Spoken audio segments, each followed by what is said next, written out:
My mom left my dad when I was 17, I'm 29 now, and had a new boyfriend literally straight away. We all suspected that she was cheating with this dude beforehand, but there was never any proof, and she even to this day refuses to admit it. She had 2 more kids with this guy. When my mom and dad broke up, I moved out to live with my dad, who had moved back in with his parents. The major reason for this was because she told me to leave as I kept fighting with her new dude. I really did not want to deal with a new guy in my mom's life, and I was really upset that she didn't give a shit about how much pain my dad was in. When she told me to leave, something in me changed, and I am still unable to forgive her. That solidified BC. My 14-year-old sister stayed with my mom for a year and then begged to come and live with my dad because she hated it so much at my mom's place. And my sister and mom were close, so for my sister to feel that way, it must have been bad. Since I was 18, my grandparents kept pushing me to start a business. BC. I liked to tinker and had built a few specialized tools for a niche construction industry that my dad was in, and they saw potential in me. They gave me a lot of money as an investment. Actually, their mortgaged their house, that's much they believed in me, and basically, I majorly lucked out and managed to land some national contracts at 24 that turned into more than a few millions of dollars over a few months when the business boomed. The profit trajectory has risen since then, and basically, I'm living a life I never thought would be for a schmuck like me. I moved my dad, sister, and grandparents out to the East Coast a couple years back, and we've started a new life. I am surrounded by people who see and saw the best in me, and I'm grateful so much. BC. I was seriously messed up after my mom blew our family apart. For the last couple years or so, my mom has been on my case to reunite with her. She is getting increasingly more insistent that I go visit her and her boyfriend and kids, and keeps trying to guilt trip me because my sister has a much more privileged life now and my younger 2 half-siblings don't. She keeps telling me that even if I don't forgive her, I should look out for the kids as they're innocent in all this. She made her bed and she can lay in it, but the guilt eats me alive sometimes. I just can't forgive her though. I'm what the deaf, nonverbal audio classify as hard-hearing, HH. Because I can communicate with hearing person without resorting sign languages or notes. I met my boyfriend, Alan, who is deaf about a year ago. I was the only person he could communicate at work with ASL, even though I only could sign basic words. Later, he began to teach me in more advanced ASL, and we found out we have so much in common in TV, movies, books, tastes with similar goals and desires in life that we became best friends that evolved into a romantic relationship. We're going strong 9 months now, and we're compatible in every area. It's the best and healthiest relationship I ever had, and I'm always excited and giddy to see him at work or when we wake up together. He feels the same, and we're talking moving each other as soon his lease is up in 3 months from now. 2 months ago, we decided to meet each other parents, which all are hearing. He's their only deaf son. Alan met mine and it went fabulous. Then we met his parents, Irma and Paul. I thought we got along because they were smiling, gushing and laughing, but I'm beginning to believe they were putting their best masks for the sake of their son. One time on a family's birthday parties, Irma said in front of the ladies with me next to her, "It's so impressive you can talk with that speech impediment. I barely can understand you myself."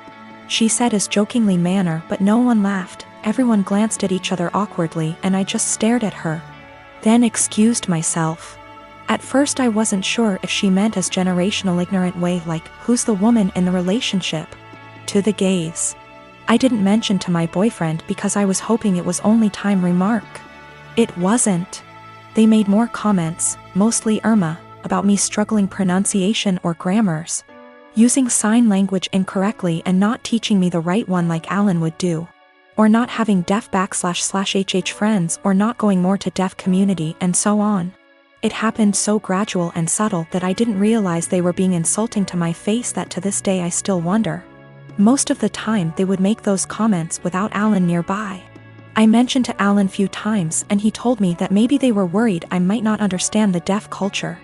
He talked to them that saying those things weren't helpful and he would appreciate if they would shut it up. They didn't. Few weeks ago at barbecue party, Irma and Paul sort of insinuated about my parent for not giving best tool for me, saying it was a shame that my parent didn't put me in deaf school or letting me to get cochlea implant or letting me to study abroad in non-deaf university program. They made it sound as if my parent crippled me as person because my social and emotional network didn't consist the right people. This time I got angry and I said what they said was rude. That my parents made lot sacrifice for me and no one has the right to belittle for their choices about raising me. Alan caught at the end of the conversation, lip reading, and asked me what's going on.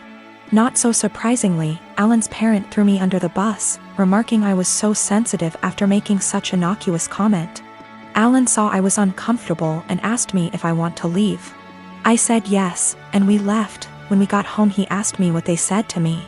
I didn't want to say what his parent told me because it was so ugly to talk about it, but I told him anyway, and he got upset for me. He FaceTimed them and said they shouldn't said that. He told them they crossed the line. They pretended they didn't know what I was talking about, that perhaps I misunderstood, considering I'm hard-hearing, which upset Alan even more. They ended arguing for a few minutes before Alan hung up. Since then, Alan has become desolate and needy. He apologized to me hundreds of times for not believing me what I said before. I told them that he has nothing to apologize because I wasn't sure if they were being snide toward me until now, and I'm not going to blame Alan for what his parents said to me. He told me he's thinking reducing contact with them, but I told Alan it wasn't necessary. He can do whatever he wants with his parent, but that I rather would not go to any of his family gathering or go his parents. He assured he would never force me or put me in that situation ever again. We're closer together than we were, but he's still sad and he no longer goes to his family gatherings or his parents. I find him staring at nothing in particular for long minutes and his eyes, which used to sparkle, are now dim. I want to cheer him up, but I'm not so sure how to in first place. I just don't know what to do, and I don't understand why his parents are so rude toward me because I'm not completely deaf considering they aren't one. I am a 39 years old male, and I lost my son in 2019 due to a chronic heart condition. He was 15 years old. It was devastating and I just couldn't take it, especially when my family did little to nothing to support me during these difficult times. They didn't bring my son meals when he was at the hospital. They didn't let me go home and rest even for a few hours. They didn't take care of other things while I had a lot to deal with. I wasn't offered any help, just words. They'd just talk but do nothing. Despite the struggle, I've created an account for my son's college fund and kept putting whatever I could get at the time, and my son would talk about that a lot. He was depressed but always believed that he was going to get better and continue his education and attend college. I started saving money to keep him motivated and to make him feel like he could be like any other kid with hopes for a good future. He had a very close friend that's about the same age as him. They were friends for 5 years, and I can't express how his presence in my son's life helped him through the worst days. Sometimes his friend would spend the night with us and try to get my son to do activities and lighten up his mood all the time. To be frank, his friend was closer to him than his own family. He never stopped visiting and asking how I'm doing after my son's death. He'd show me handmade projects he made for my son and as a way to remember him, and we'd sometimes just sit and talk together or cry together. Last week, while I was with my family, my sister asked me what I was going to do with my son's college money.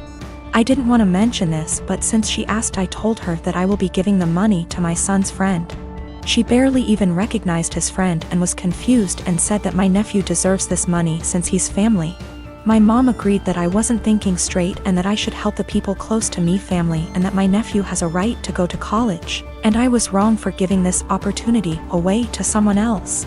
I didn't know what to say. They kept pointing out that I was making a mistake and how my nephew will resent me if he finds out. Thing is, my nephew wasn't close to my son. I don't even know why he'd be bothered. My sister went on about not being able to afford my nephew's college. I told her this was my decision, and I felt more comfortable that way. She started lashing out, constantly texting me, constantly wanting to talk to me, and ending up arguing. When I snapped, she had my mom calling me, basically guilt-tripping me and telling me I'm wrong and that I needed to think about this. It's just too much pressure and I'm feeling lost and unable to figure out how to deal with this. I met this guy in January and he became my boyfriend in February. Comes March, the world goes down the drain and we decided to move in together for the time of the pandemic. A few weeks ago, he shows me a post where this guy is challenged to an arm wrestling competition by his GF. The guy didn't seem to have any sort of training / workout, whereas his girlfriend did. I commented he might have a surprise. My boyfriend started educating me on biology and how men are stronger than women. I told him there were way too many factors to take into consideration to make such a broad comment. I have been doing weightlifting for 2 years and my boyfriend has never seen a gym in his life, so I used us as an example. That was a big mistake. He got really defensive and condescending, and made comments like, "That's cute." I just let it go. Fast forward to yesterday. He's playing some game with his friend, online, and I can clearly hear him talk about me. Well, curiosity killed the cat. At first it's all pretty and my ego is bursting, but then he says I'm delusional because I think I'm stronger than him. Pause. Seriously? I know I'm weak, but not weaker than a girl. So later, I decide to call him on his BS. I asked him if he wanted to come work out with me the next day, this morning, so he can show me how strong he is. He accepted and I was happy because I had been dying to bring him and initiate him to something I'm passionate about. So, this morning, we went to my friend's garage. My region allows groups of 10 or less and we wipe everything. I told him we're gonna do deadlifts. It's my favorite exercise and I was already planning to test my personal best, so it was perfect. My friend was there cause he corrects my form and it's been our Sunday ritual since COVID-19. We started light and slowly worked our way up, doing the same number of reps as the other. Comes 185, his form starts to crumble, so we made him go lighter. But 185 really isn't that much for me, so I kept stacking the plates. He looked very supportive and impressed the whole time. I ended up beating my personal best at 265. I was ecstatic and so were they.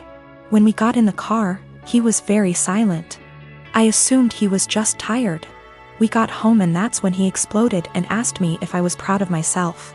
Apparently, I humiliated him in front of my friend. I apologized. I didn't realize he was feeling that way. He got angry and said it really changed the way he saw me, like I'm less of a woman now. He stormed to the basement. I started collecting my things. But now I'm wondering if I should have been reading between the lines and stopped at 190 or something. Or just dropped it and never suggested we work out together. I knew very well I was stronger than him, but I just had to prove it to him.